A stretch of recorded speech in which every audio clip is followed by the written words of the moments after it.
Yay, I think we're live. Hello, friends.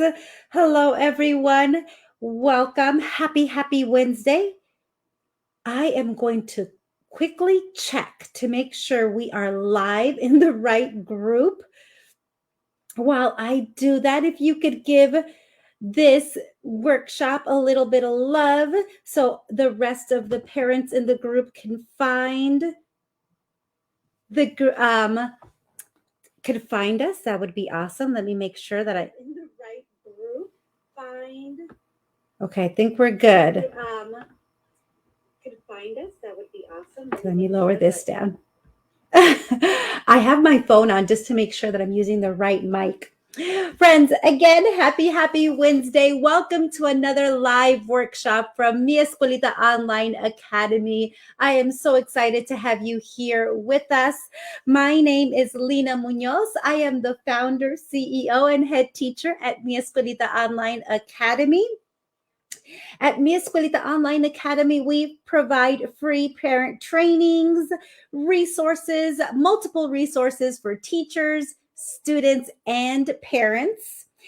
We provide pre-K through second grade academic support, and super excited because in August, we are going to be opening our micro school for ages 4 to 7. So, an all day online program, academic program. If you are interested in finding out more information, please comment below and I will make sure to send you that information.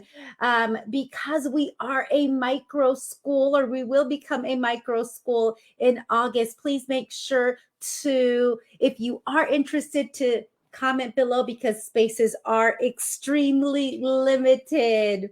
All right. Are you ready for our topic today?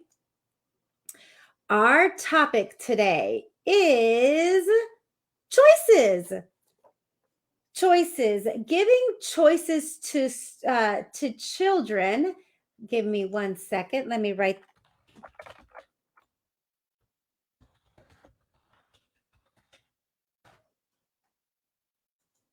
Our topic today is giving kids choices. Should you give kids a choice? Well, let's dive into that topic.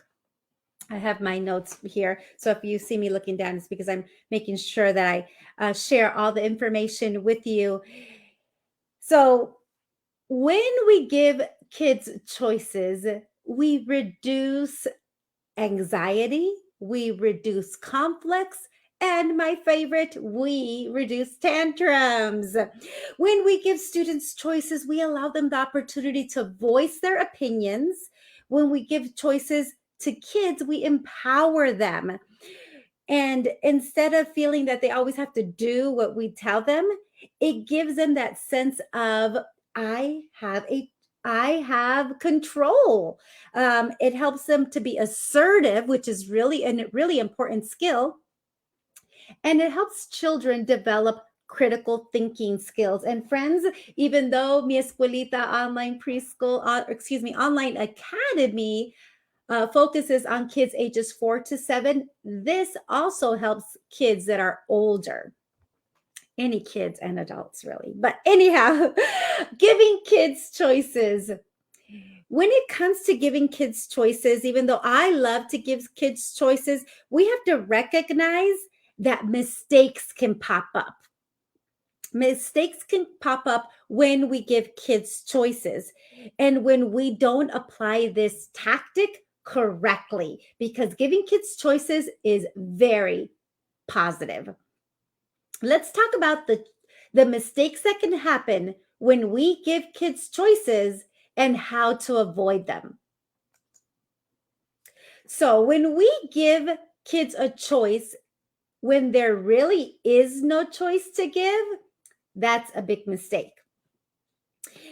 The point of giving kids choices is to empower them, not to make a mistake. So, here's an example. If we give them a choice of going to school, like, oh, you can choose, do you want to go to school or not go to school? We don't want to give that mistake because the reality is they have to go to school. And if they come to mi escuelita, they're going to want to come to school. For example, here's another example. Crossing the street by themselves when they're too young. We can't give them that choice because there is no choice. They have to hold your hand when they're crossing a busy street. Another example, brushing their teeth. Brushing their teeth is not an option. So we can't give them a choice. One of the mistakes that parents make when we give our kids choices is giving them a choice when there isn't a choice to give. Instead, we want to give them, excuse me. Let me make sure I power that off. Instead, we want to give them a choice when they are able to select from, a choice that follows the rules and gives them an opportunity to develop those critical thinking skills. Giving kids too many choices can also be a no, definitely a no. When we give kids too many choices, they get overloaded. They don't know what to do, what to pick. And so sometimes it might be ideal for us, like, oh, here, like, for example, I have tons of books down here. And when I tell my children, go pick a book for us to read, it's overwhelming. And then all of a sudden our bedtime routine is like, okay, just pick a book. Instead, give them a choice. Here's a basket. In this basket of 10 books, pick one book. Here's an even better choice. Give them 2 options. Don't give them too many. Let's say it's time for a snack. You can have carrots or apples. You want to give them 2 healthy options. Not, go get a snack from the pantry. It's way too overwhelming. Because then what happens is they deliberate over the choices. They weigh one option against the other. Then they might choose one option and think like, oh, they start to second guess their decision. And then they don't know if they picked the right one, and they become unhappy.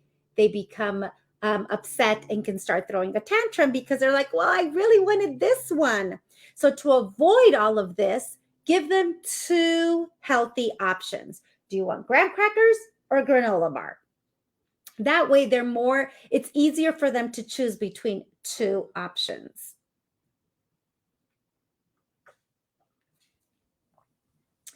Same thing like when they're getting dressed for, hey friend, thank you for joining me, for when they're getting dressed to go out. Instead of saying, go pick something, you can do that, right? When they're at a certain age. But if they have trouble deciding, you could say, okay, you could use this outfit or this outfit. Which outfit works for you? This way, we're giving them the power. They're expressing their ideas. They're developing their thinking skills. And we're not overwhelming them. Another way to use too many choices is when they have to clean their rooms. That's overwhelming. So what you could do is break it down into steps. So for example, you could either pick up all the stuffies or your dirty clothes. Which one are you going to pick up? The stuffies? Which one are you going to pick up first? The stuffies or all the dirty clothes? Oh, all the stuffies. Awesome. Okay, now you could pick up all your crayons or your dirty clothes. Which will you choose? Dirty clothes or crayons? So you're breaking down a big task into chunks by giving them choices. When we give too many, it's overwhelming. So we're talking about giving kids choices and the mistakes that can happen when we use this strategy of choices. Giving kids a choice that you don't approve is is a mistake. Giving choices you don't approve. So for example, here's one.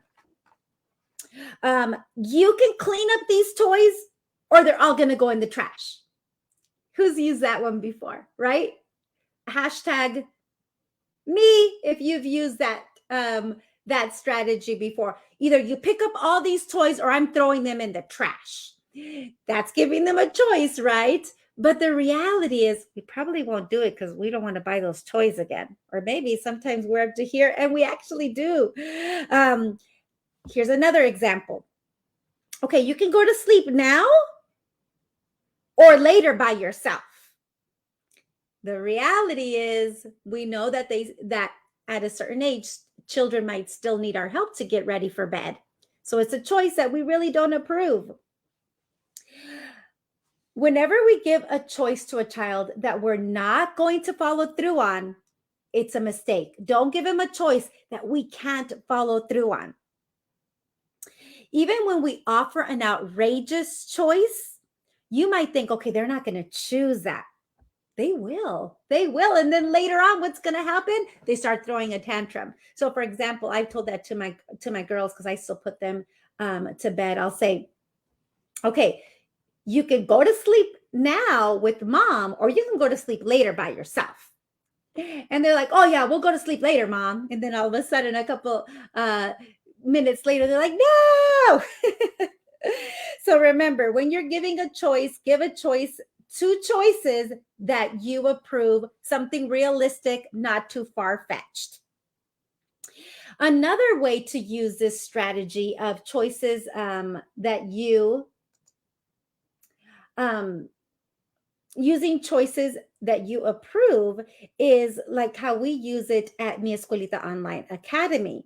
So for example, students love to share, but if it's not possible because of timing for us to share in that session, I shouldn't use that as a choice because I'm not going to be able to do it. So whatever choices you set out for your children, make sure that they're choices that they can actually choose from, because you should be happy with whatever choice they make. If they choose one thing and you're like, oh man, we can't do that, then it's not a choice that you should give. All right, let's go back to our next choice strategy is giving choices too often. So we have to be careful when we give choices when it isn't necessary. Just because you can offer a choice of taking the stairs or the elevator, like if you're out somewhere, each time, it doesn't mean you have to do it. Sometimes when we increase choices, it also increases expectations. So let me give you an example. So like, let's say it's time to go to bed and you're like, okay, we just have to do our normal routine and go to bed. But if you are constantly giving choices at bedtime, then it really prolongs the process of routine. So maybe, they're picking which toothbrush to use, which pajama to use, which book to use, which blanket, which stuffy. And then that takes way too long. A 15-minute routine turns into an hour that you might not have. So you don't necessarily need to give too many choices. It could be like, hey, today we're just going to choose which stuffy we're going to sleep with. Or, it's either this stuffy or that stuffy. We're going to choose today. Our choice is which water bottle are we going to take? This water bottle or that water bottle? We don't always have to give choices or way too many choices because then when we inundate our kids with choices too frequently, they'll come to expect it every single time with every single decision. And then it becomes more a game and a ritual instead of using choices when it really matters. You might want to offer. So like, for example, you want to give a choice. Let me give you an example. So like, let's say your child is banging on something with a marker, right? So you can give him a choice. You could give him a choice. Hey, you could use the marker to color, or you could use a crayon to color. So then that way you're giving them two choices with them for the marker. You can use it to color, or you could use it to draw, or you could use it to write words. You can give them choices with the thing that they're using incorrectly. So for example, here's another example to redirect using choices. Let's say your child is kicking the ball inside. You want to go ahead and stop him and say, you can use the ball outside and kick around, or you can use the ball to throw it back and forth to your brother or to me. So that way they're still able to use a ball, but they're using it in an appropriate way. Now, if they are hurting themselves or others, there is no choice. You've got to stop it right away. Okay, friends, here's our last strategy when it comes to giving choices.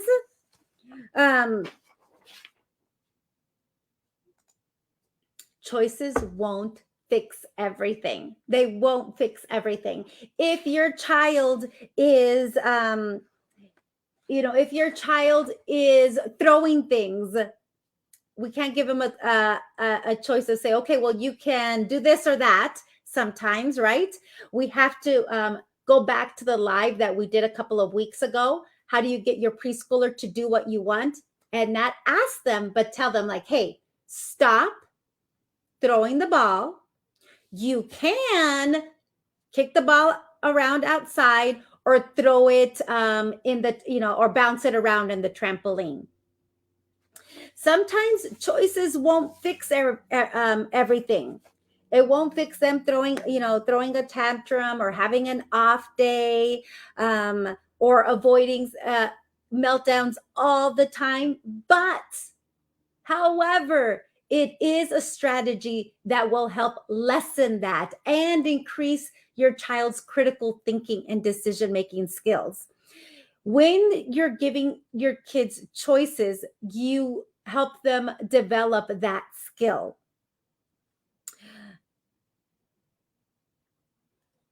One way to, if you see that choices aren't working, is to take a step back from the situation and see what is going on. What is happening with my child in this moment? Is it that they're hungry, that they're tired, that they need a hug, that they need my attention? What is it that they need? Because it might not be that they need a choice, but that they need something else. Friends, giving kids choices is a great strategy to help your child become independent, to learn about choice, consequences, decision making, and to develop their critical thinking. Now, remember, if there isn't a choice to give because of safety, don't give them a choice. Tell them what they need to do.